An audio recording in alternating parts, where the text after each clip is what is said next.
அனைவருக்கும் வணக்கம். அதிமுகவில் அடுத்து என்ன என்ற கேள்விதான் கடந்த 18 நாட்களாக அனைவர் மனதிலும் இருந்து வருகிறது.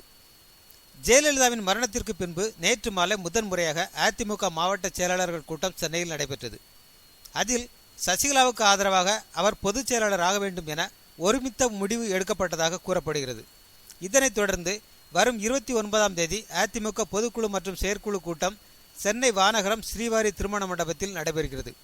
இது குறித்த தகவல்கள் அனைத்து நிர்வாகிகளுக்கும் அனுப்பப்பட்டுள்ளன.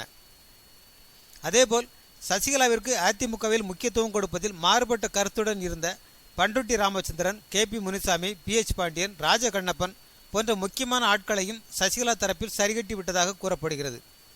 அதிமுக நிர்வாகிகளை பொறுத்தவரை சசிகலா பொதுச் செயலாளர் ஆவதில் எந்த தடையும் இல்லை என்பதால் வரும் 29ஆம் தேதி செயற்குழு மற்றும் பொதுக்குழு உறுப்பினர்கள் ஒன்று கூடி அதிமுகவின் சட்ட திட்டங்களில் சில மாற்றங்களை மேற்கொள்கின்றனர். அதன் பின்னர் சசிகலாவை அதிமுகவின் பொதுச் செயலாளராக ஒருமனதாக தேர்ந்தெடுப்பார்கள் என தெரிகிறது. ஒருவேளை தேர்ந்தெடுக்கப்பட்டால் அதை போன்றதொரு இழிவு தமிழனுக்கு என்றுமே ஏற்பட்டதில்லை எனலாம்.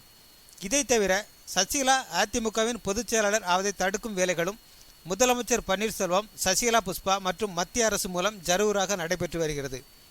என்ன நடக்கப் போகிறது என்பதை 29ஆம் தேதி வரை பொறுத்திருந்துதான் பார்க்க வேண்டும். 44 ஆண்டுகால கட்சி இப்படித்தான் அழிய வேண்டும் என இருந்தால் அதை யாரால் தடுக்க முடியும்?